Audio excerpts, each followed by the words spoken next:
This session will once again be chaired by Professor Bao, who guided one of our sessions yesterday. Please welcome Professor Bao.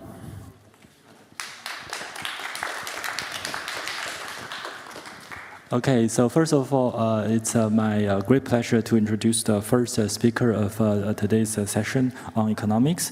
So the first speaker is Professor He Zhiguo. Professor He Zhiguo is James Irving Miller Professor of Finance at Stanford University's Graduate School of Business.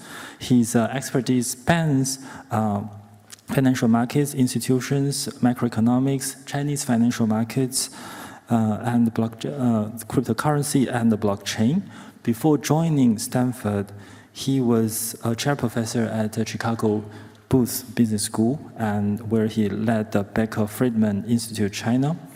He held PhD from Northwestern University and received numerous awards, including the Alfred Sloan Awards and the Smith-Breeden First Prize from Journal of Finance. He served as associate editor of several top journals like Journal of Finance, Review of Financial Studies, Management Science, guest editor of Review of Finance special issue on China, and is also currently executive editor of a Review of Asset Pricing Studies. Okay, without further ado, the floor is yours, Professor He. Yeah. Thank you. Thank you so much for the nice introduction. Thank you. Okay, I have a half hour, right? So let me just go straight to it. I'm an economist. I've been interested in blockchain technology for almost 10 years, and I've been, closer observer on many development. But fundamentally, I always hoping that at some point, the blockchain technology can be used in real world, like real world. So for a while, that I always think that this proof of work, even though it's a kind of very intriguing idea, but should not be the future. I always very supportive to the proof of stake, where you use basically the sending messages, and then in the end you're locking something, and then basically if you did something wrong, then you get penalized. A very economic incentive idea. The background of the proof of stake, there are two components. One is on the penalty part. That's very standard in our mind. Was like I can write down, as economists, write down optimal contracting. We can introduce a lot of frictions like information, blah blah blah. There's another side of it. It's a very computer science actually. It's this Byzantine fault tolerance a technology where you're making sure that each different nodes have the same information. So in some sense, a consensus mechanism. Now these two things, it's actually a nice combination. This is initially why that draws me into this field, is that you have something called incentive. When we think about incentive, we typically don't think too much about the consensus, but obviously when you do have the decentralized thing, then you have to have a consensus. So I always thinking that, maybe that we should, at some point, we should marry them together. Really think about these two. This is where the computer science meets with economics in a serious way. So the BFT, I read a lot of 1985 classic papers, all these things, and knew that this BFT in blockchains is already used in most of the POS algorithm, which is great to me. And this paper is trying to take a serious step, not necessarily successful step. I have to tell you, you can see that I have to make a lot of simplifying assumptions to make it work. But hopefully this is a serious step towards that integrating the economics and the computer science. So this is a classic problem in computer science. And I can tell you that when I first carefully read line by line, sentence by sentence of this classic paper, this reminds me a lot of economics that I learned when I was in PhD. it's using something in economics literature we call high order beliefs, which is basically seriously asking that when I look at my own information, how do I know other people's information? How do I know other people know my information? And then you can go forward, keep iterating, say, how do I know other people know me, and I know other people, etc. So those things is basically an important concept in economics on this high order belief. And I thought it was, wow, you have, the classic LSP paper basically using different kind of method or mathematical tools to analyze the exactly same problem. That was fantastic read, and I still remember the wow time when I read it about 5 years ago. And at that time, then this is another. I wanted to tell you. This is basically, it's like a local information, no global knowledge. Obviously, these two words are very much economics term. Local means that I only see me. There's no big screen so that I know everybody see it. That kind of thing. And the global means just the whole thing. All right. So this is the background of this interesting things, and in the key assumptions of that setting, which is everybody being used to, Byzantine nodes behave arbitrarily, and there are several or some honest nodes where they are non-Byzantine, so they do whatever the algorithm asks them to do, never ask incentives. So in that paper, it's about inference. So carefully thinking through all these high order beliefs, etc., and then reach to certain interesting claims in that paper. This is widely used in tech companies to maintain distributed databases. So this is okay, and it's functioning well. Everything's fine. One thing that my co-authors and I were very, very strong on this point is that it is totally fine. You have different computers or nodes. I call them nodes within one organization. You can, without too much of too much of the danger to assume that each computer in your company behave like an honest node. Maybe some nodes broken, because of electricity, blah, blah, blah. But fine, as long as you plug it into the system, as long as it's functioning well, you can order them what to do. That's totally fine. However, if you have the ambition to think about it in the future, blockchain actually help us to resolve certain real-world problems, you get to a situation where in the economic environment, different agents or different parts of the world gets interacted with each other, and then it's very stretching, at least for me, to assume that there are more than 2/3 of nodes are honest. What does it even mean? Okay, so that's where we're coming from, and I try to strike out this assumption where the stipulated honest strategies for the non-Byzantine nodes, and think about that. What if that these non-Byzantine nodes are rational, and rational means that they play according to the economic incentives. We still keep the Byzantine nodes there, so in some sense, this is in some sense you can see that it's probably harder to reach consensus because we make someone supposed to be honest, they actually play according to their own maximization problems. So they have secret that they need to be incentivized. Okay. In the future, right now we are in revision. So we made some serious attempt on what if you give incentives to the Byzantine nodes as well. You could do it. It's much harder, but I really think that direction is also very important. Just because that to me, as economists, incentives are everything. Given right incentive, the honest the Byzantine guys can behave. Given the wrong incentives, the honest nodes can misbehave. It's just people are all equal. We just responded to incentives. Anyway, so right in the presentation I'm giving you now, it's basically the honest nodes all of a sudden maximizing some payoffs. The Byzantine nodes are just arbitrary, and we will impose a certain utility function. Importantly, utility functions on the rational nodes, and that's a key contribution of this paper. The way we put it on is basically saying that these rational nodes, they maximize their own payoff individually based on their local information, but they're ambiguity averse, so they basically take the max-min preference and about the Byzantine strategies. Okay, so that's the setting. Now let me just tell you the details.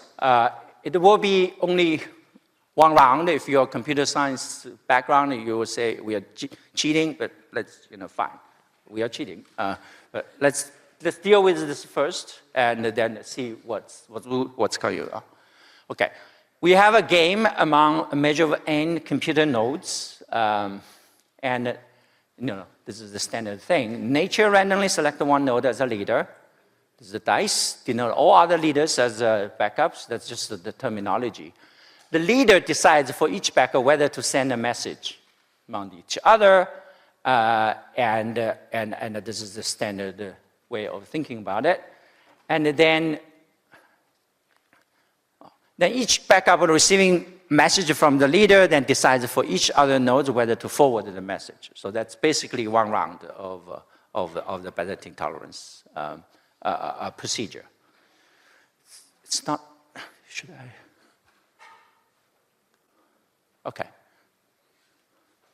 Okay. So then they just send it to each other, and each nodes, after one round, each node decides whether to commit to a message. So this is the part where they make a decision, make a most important decision. Those send forward also is the action in economic sense, and when they do commitment, it's based on its local information set. I don't see time here. Somebody was. You're keeping track of time. Thank you. And you see these long lines here, just making an apology that we are able, at this point, we are only able to solve one round. Okay, there are two types of nodes, measure F of Byzantine nodes. So this is the usual way that when I attend the computer science conference, I always see this kind of stuff. And then everybody is basically, only seeing their own book, and try to think about other people. All right. So here's a payoff that we exogenously specify. We can design it. But at this point, we exogenously specify and try to see that in what kind of incentive specification that the consensus is reachable. Okay. So if it's consensus on message, what does it mean by consensus? Sorry, did I say consensus? Consensus, as usual, it's all the rational nodes. Now all the rational nodes commit. Okay, that's the consensus. If succeeds, and this is based on other people's strategy, right? Which means that every rational node commits, and if it succeeds or if it fails, then depending on what action my individual action does, they have these utilities or payoffs. So if I commit and turns out that all the other my players commits, then great, everything, we get the best thing. It's like a Byzantine, everybody attack, that's great. So it's R. But if it fails, which means that a positive measure of other rational nodes did not commit, but I committed, then I get a penalty, -C. Okay? And then if not committed, and 0, 0. Okay?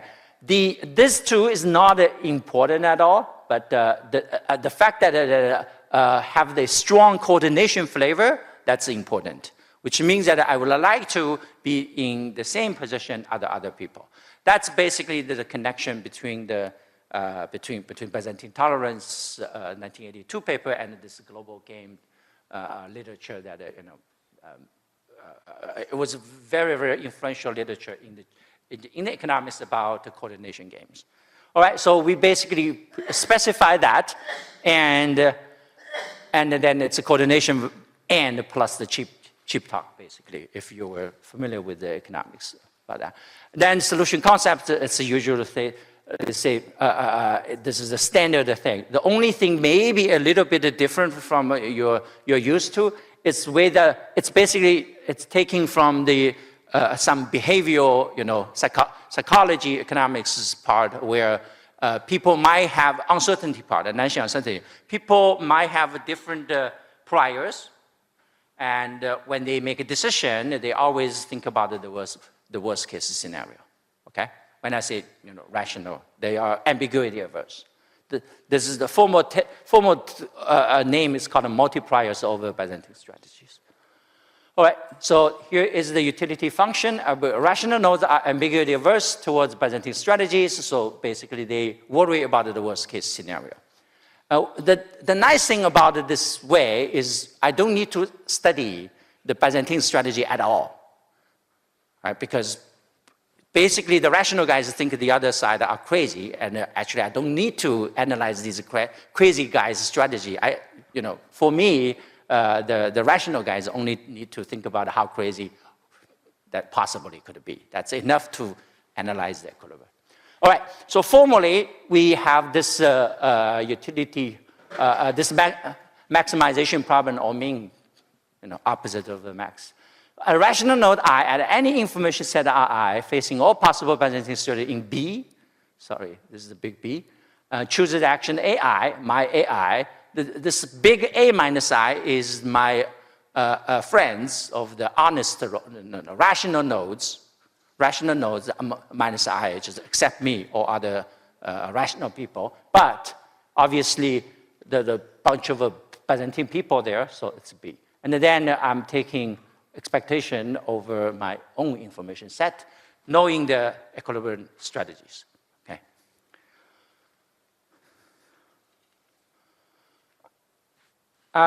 So our goal is to characterizing all symmetric equilibria.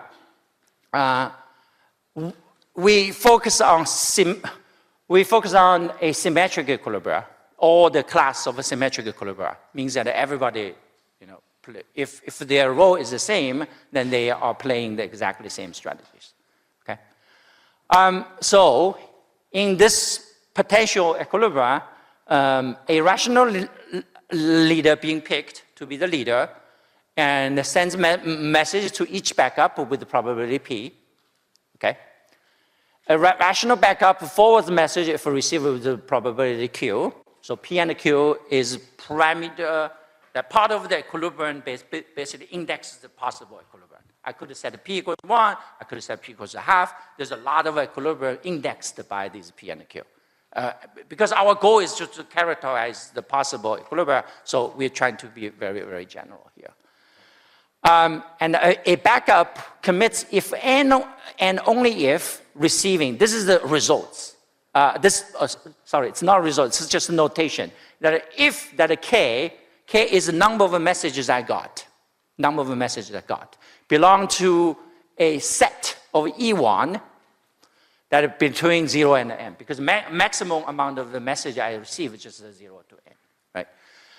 Or K belong to E is 0. Now, why is the 1 and the 0? Because it is possible that as a rational guy, right, there are two cases. One that I didn't get any message from the leader, or I get a message from the leader. So depending on whether you get a message from the leader or not, my commitment decision, which is a set of the number of messages could be different, okay? In equilibrium, maybe E1 equals 0, but potentially I need to put them differently. Okay, so if E1 union E0 is empty, then that's a gridlock equilibrium. But basically that nobody commit, and if nobody commit, nobody will commit. That's a typical coordination issue. So that's like a little bit of a boring equilibrium. This is a fails. Our interest is in a successful consensus equilibrium with some parameter P greater than 0, Q greater than 0, and that's our goal, okay? It turns out that a continuum equilibrium can be indexed by Q, and because now we are basically, sorry, this should be switched. These two sentences should be switched. Let's focus on P equals 1 so that I make it simple, and then still the potential equilibria can be indexed by a different Q. Okay. In the next several slides, I'm going to use a sequence of kind of animation to tell you how do we derive the equilibrium. Okay. And it has a very strong flavor of these iterated dominated strategies that's commonly used in the global game literature. Okay.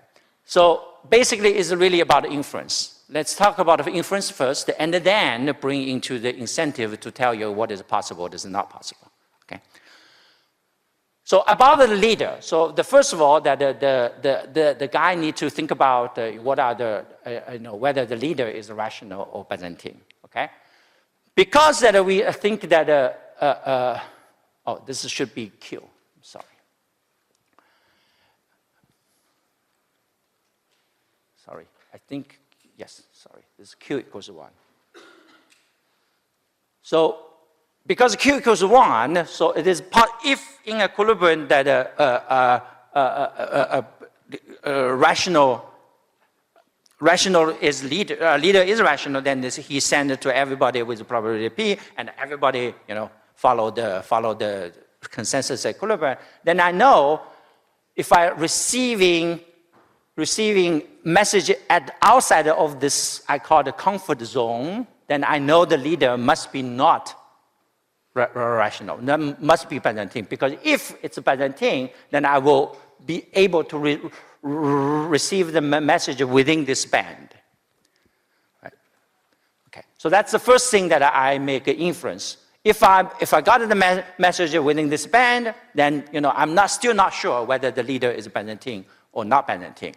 But I know that if the message got outside this band, then the leader there must not be rational, because if it's a rational, he's playing the equilibrium strategy. Okay, so that's the first thing. The second thing is about inference about the other nodes. So this comes into this global game idea, other nodes. Okay, for the other nodes, this is very easy to think that there's a 45 diagonal line, so that if I'm here, if leader is rational, then because of the uncertainty of the Byzantine people, so therefore that how many other rational nodes get it will be within a box. Okay, and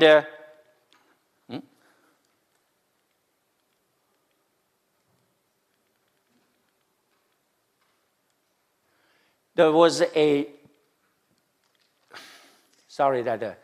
it's supposed to be a band. It's not showing up here. The color is wrong. The color, you guys need to change the screen. So there's a band that should show up. There's a F. So if you see carefully, there's a white dots there. Basically, that at any point of time, suppose I receive this amount of message, then I know that my fellow rational nodes will receive within a band around myself. Okay, so that's the key important. Okay, now let me do the inference. Suppose I got a message within this range, which is below F. Then I always several positive measure people receive no message. If there's no message received by them, for sure they cannot commit. If they cannot commit, I worry about the worst case scenario, so I will not commit. This logic can apply to this range. If I'm getting here, I'm thinking that there's a possibility a bunch of people around here, and these people already knew from the previous round of induction they will not commit. As a result, I will not commit either around here. Can do further, keep going, then getting here. Then you basically get the same idea showing that it's never commit. Okay, so this one is already showing you that the only possibility you could commit is when you are here, so that you're not sure whether the leader is Byzantine or not, or maybe it's rational. Okay. Now, final step is basically saying that, okay, once we are here, we just hope the best, right? We know there are probability of F is a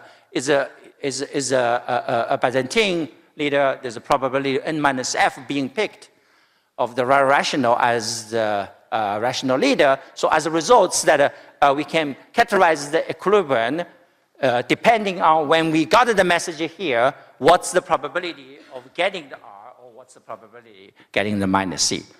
Okay? So that's basically the logic that in here. So need to categorize conditions for reward and penalty R and C under which it is indeed preferred to commit in this interval.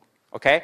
And here is a very, very full categorization of all possible equilibrium, but essentially, in the end, it's really about that, you know, when I am getting in the range here, I know with some probability, which is dependent on the number of Byzantine nodes. If the leader is Byzantine, randomly picked, right? If a leader is Byzantine, then I will lose minus C. If leader is rational, we will coordinate and get R, and then basically it's about comparing the utility between these two possibilities, and then just categorize the condition. So this is why these conditions gets on half and this way. All right, so I'm pretty much finished with my main talk. So the implications is that the BF consensus with incentives that subject to the multiple equilibria, of course, that's always there. I think that it is just a reality we have to face. And the existence of non-graded consensus equilibria depends on R and C, and this can be part of a bigger optimization problem for the system designer. And one thing that we did more is that what if there's some small probability of a message loss, and that we show that it does affect the equilibrium, and sometimes that this message loss affected the optimal design of or cheapest design to deliver consensus. So there's a relation to, yeah. So here's the thing that I just, let me finalize, let me conclude, and just pointing out that, what we are doing and our contribution. So basically, as a first serious attempt of the economic framework to analyze incentives in the BFT protocols, and hopefully that we can in the future, when we think about this using BFP to coordinate economic agents in the real world, and not necessarily within one entity, then those issues pop out, and our work hopefully could provide some guidance to the optimal design of the system. Thank you. Thank you, Professor He. I think we have time for maybe one question. Yeah, Professor Katak. Thank you for a very interesting talk. I really like the idea of combining economic models with Byzantine fault tolerance. But my question is about the incentives and how you come up with those structures, right? So you seem to assume that the rational agents have this economic incentive to coordinate, whereas the Byzantine, the Byzantine nodes can do whatever they want. But what if the Byzantine nodes also had an economic incentive to collaborate among themselves and defeat the rational ones, right? So I'm thinking of something like, say, price oracle manipulation. So if enough of these Byzantine nodes collaborate, they can actually bring the price down and maybe make a profit. So have you looked at these competing economic models in this context? It was explained that this paper is in the revision, whenever in the revision means that the referees ask tough questions like you. And, I was a referee. and then we need to deal with that. As I said, that as economists, then I will believe that every agent has its own incentive problems. They could have different preferences, but they must, it's a law for the economists in the room that they should maximize something.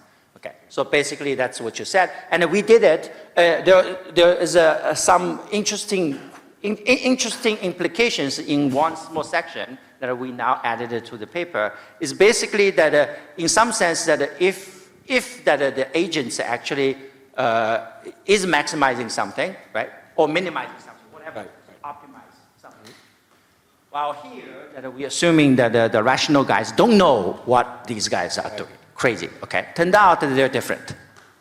They're different. It's easier to reach consensus when I know you're evil, but I know you're doing something. Okay. Relative to this setting where I'm literally making myself, consummation in the sense that I worry worst part of it. I see. So once I know you are evil, actually makes me life easier, something like that. I see, because you can adjust the incentive, of course. Yeah. It really matters for the inference. This is the part where the inference really matters. Okay, thank you. Okay, I think for the interest of time, we'll have to move to the next speaker. Great. Thank you, Prof. again. Thank you. Yeah, thank you.